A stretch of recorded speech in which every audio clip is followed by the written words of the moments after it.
Good morning, everybody. Good morning. Errica. I love that. I do that too. It looks like the emoji, right? Like the right. What is it?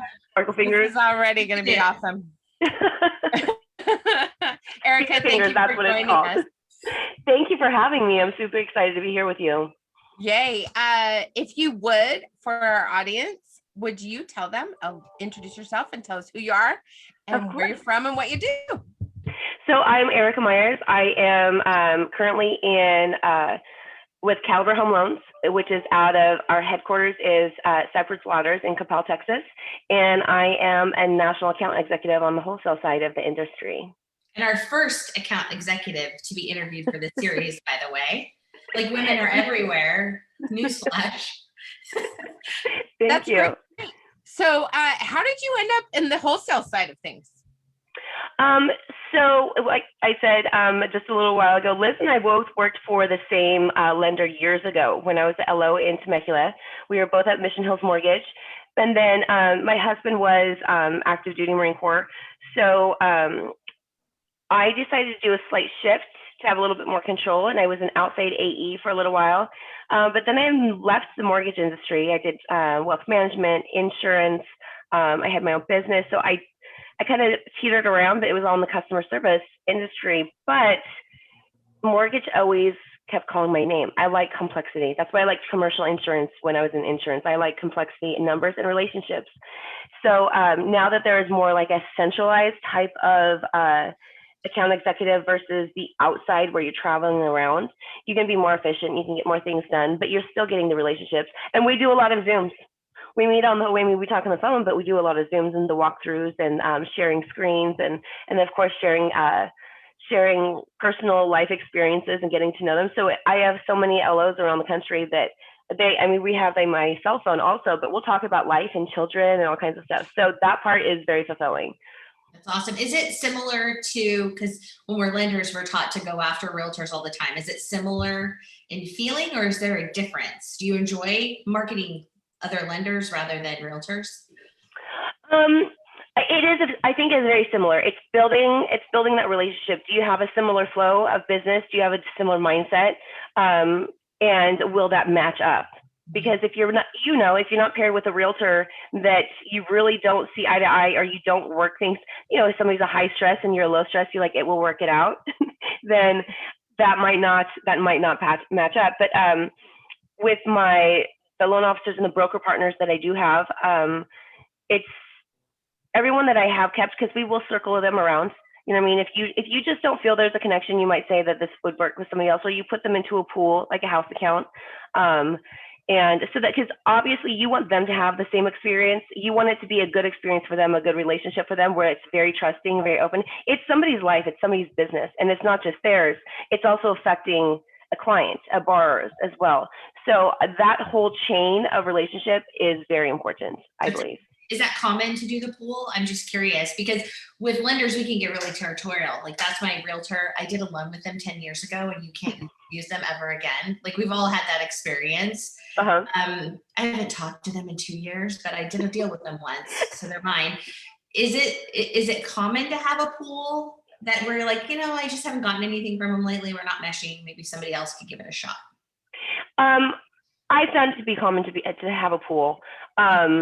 And whatever company is going to call that, you know what I mean? Because they can still do business, but you just want to put them with somebody. Yes, there can be some things that are a little bit territorial, but it's ultimately up to the broker or the AE. I mean, the AE could say, you know what, they do business, but this is just not going to work well for me.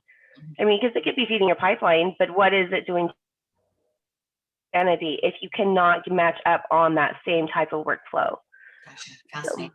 Okay, I think I've asked all the questions that I need to ask about your basic job function. I haven't functioned in that role, so I was like, I'm curious. I remember pre-housing crash, we all had the AEs coming through our places, and I just don't see that anymore, right? Like, it's right. We don't have as much of the broker relationships and the subprimes and the coming through going, let me look at that application, I think we can do it.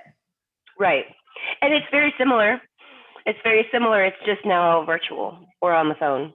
So, because we do talk about, like, when you put a loan in my pipeline, okay, we haven't talked about the scenario. Tell me what's going on. You know, like, you can look at it and say, okay, well, it's a conventional or it's this and this.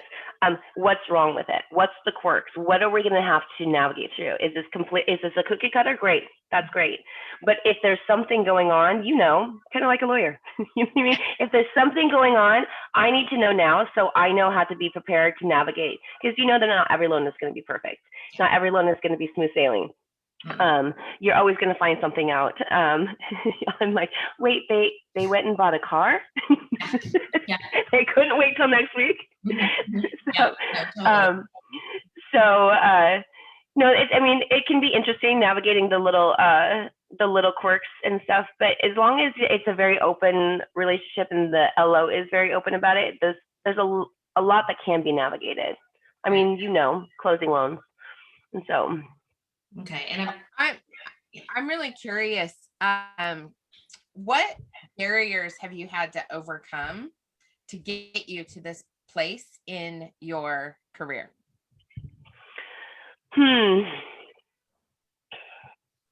Let's see. Okay, I'll take it from the most recent. I had a very large gap in my mortgage time because I was in other industries.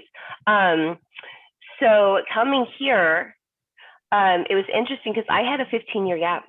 I had a 15-year gap since I had left mortgage, and I knew 2 people in the state. And usually when you get into a corporate or you get into somewhere, it's because somebody knows you. So I had applied for several things in the mortgage industry. I know that I have the personality and the experience for an AE. They also have a very my manager is like, you have a very analytical mind. He's like, you could do operations or you could do sales. There's like very few people that can. But and that's kind of an Achilles tendon for me as an AE because I'm a little bit of a perfectionist. But let me get back to the question. I had just reached out to a lot of corporates and just kept submitting. I think that was my biggest thing to overcome, is the fact that the mortgage experience itself had a gap.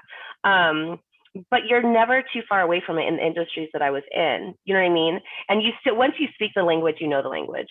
Just like when I was in LO, I'm like, I speak military, don't worry, I got this when we're doing VAs.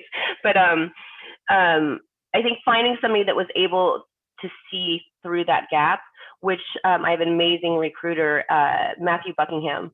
He was just like, I'm going to call this girl. I'm going to call her. And we did. We had an amazing first conversation. And then 4 interviews later, I was hired on. But I think just somebody getting to take a look and truly like reach out, because you can translate on paper, but you can't translate your personality and your connectability and your and like how you can relate. You just can't do that on paper. I just feel like now, if I ever were to look for another chat, just call me. Just call me. Let's have a little chat. Let's have coffee over a Zoom, and then you can make your decision from there. So getting back in, that was hard, especially not knowing anybody in this area. Makes sense. And what is the makeup between women and men for AEs that you've noticed? I think between our Southfield and our Dallas division, I think there's about 20 females to about 80 men. Seems pretty. Do you find that you have any obstacles? Because this is really what this is about, is the women's conference, right? What would you perceive as your obstacles as a woman being an account executive? Let me see. I believe that. Sorry, I was just getting a call. It's a loan, quick. I know, it's one of my LOs. I'll call her right back. I'm sorry, rephrase that. Ask that question again. Your obstacles as a woman.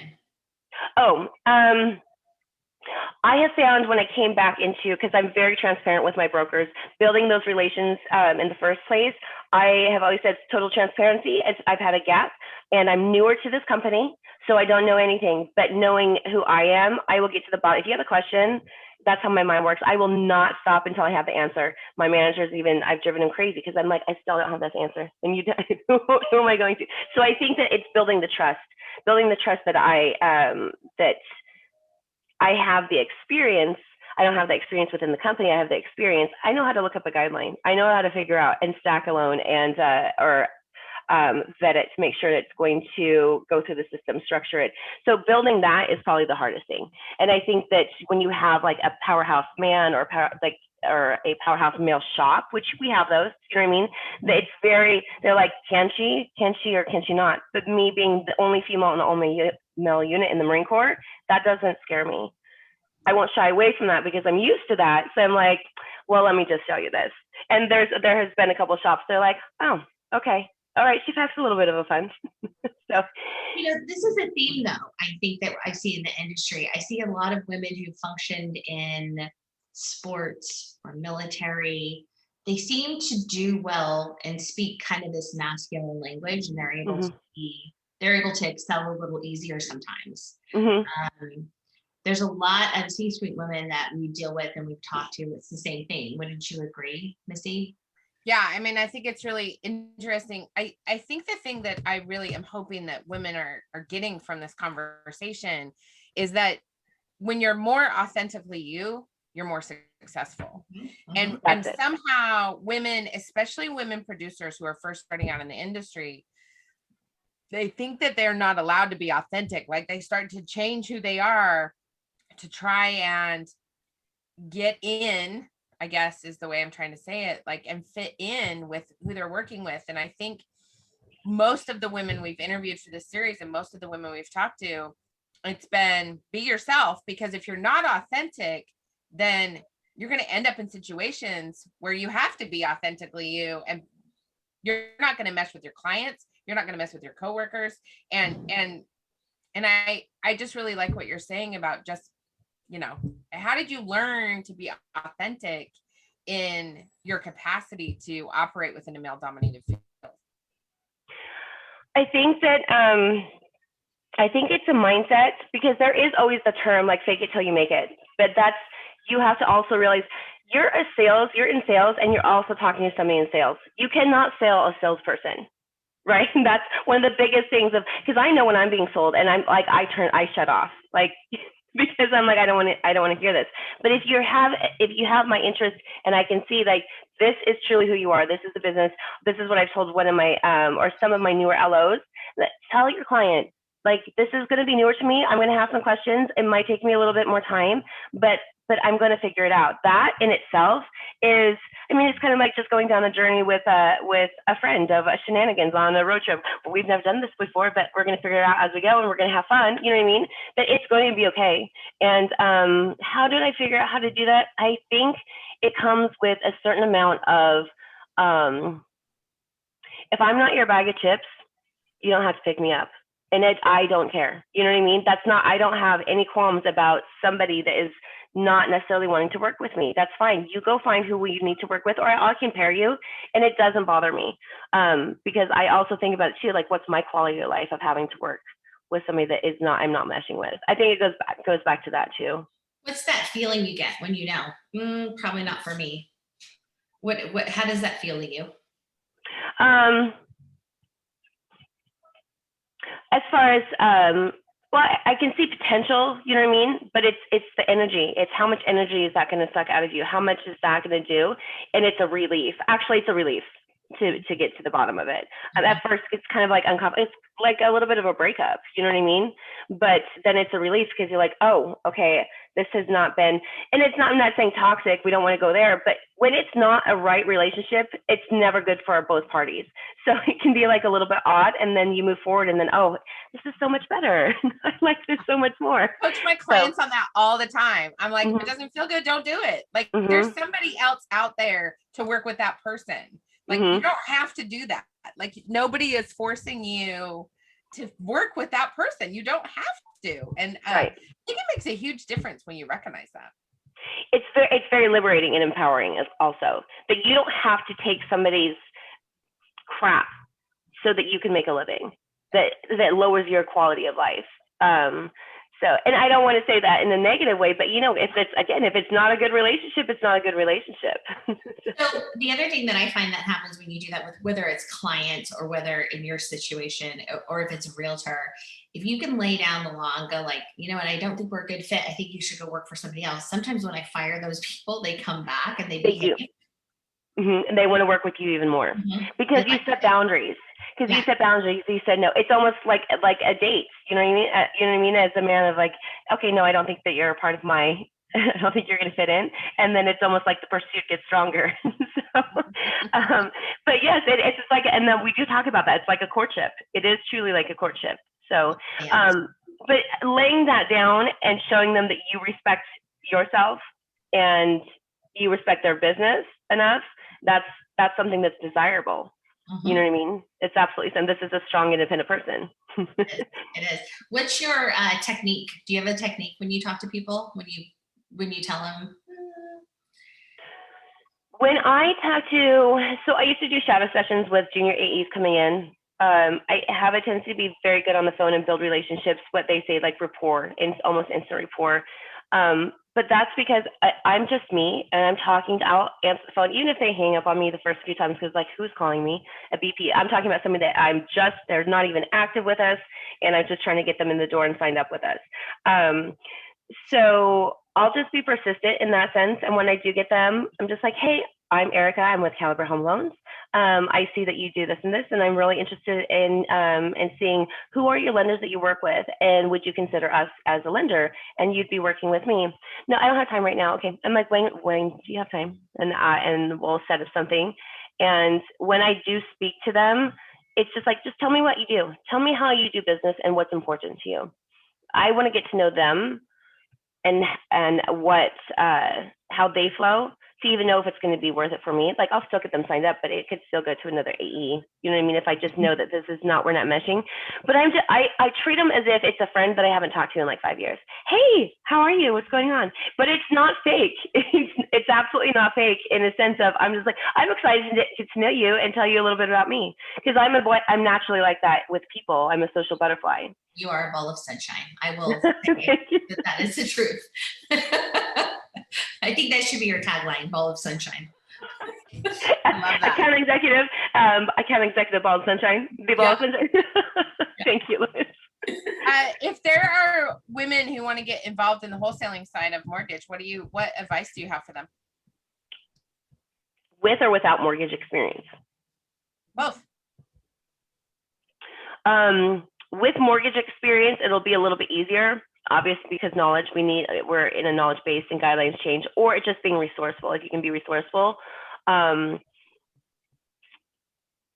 Both of them, I'd say you just have to, it's just on the same side as LOs, working with a realtor. You're going to get 10 no's or even 20 no's, and then you're going to get a yes. And then you're going to build that. So you're going to have to allow yourself to get kicked in the teeth. You know what I mean? With the no's, and just keep coming back. I call myself a comeback kid. Would it be easier for them to start as a loan officer and then go into AE? What is the career path there? I feel that it gives a better flow for your business, because you understand the life of a loan on the retail side. And so getting it through your pipeline, it makes it easier for you to understand what they're going through and what you need. Especially working with brand new LOs. If you're working for a brand new LO and they don't even know what a CPL letter is, then you can just be, okay, these are the responsibilities of you and your processor. This is where you need to go to get these, right? And this is where you're going to submit them into my system. And then understanding the turn times and the expectations, but this condition could possibly trigger another condition. You know what I mean? We have conditional loan approval, but when you fulfill those conditions, you know that sometimes you're like, wait, I have a new condition, because the underwriter is still not making sense of it. So I have another question, because I know I'm so curious. Pricing. So when we're talking wholesale, you're dealing with a lot of brokers as well, right? Brokers. Yes. Mm-hmm. Do you see a difference in how women price their loans in general versus men? I'm just curious, because brokers, there's a little more freedom in what you get paid. Mm-hmm. Am I right? Yes. Okay. So as a broker, I get to set my pay. I get to set the interest rate based on what my pay is. Is there a different approach between women and men when they're setting that pricing?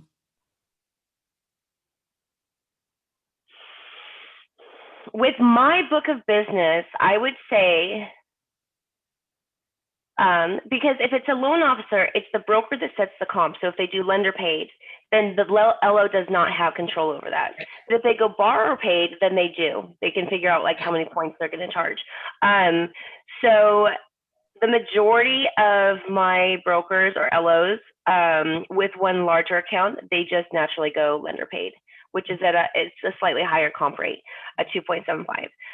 But now I do have brokers that they'll charge 1.25, and that's even with their lender paid. And if they go borrow paid, then they'll charge 1 point. So it really depends on the area and the shop. I feel that's the majority. But is there a difference between the sexes? I'm curious. I don't think so right now. I haven't seen a huge thing of like, no, I wouldn't say that. Good. Yeah. I also think it comes down to the clients. You know what I mean?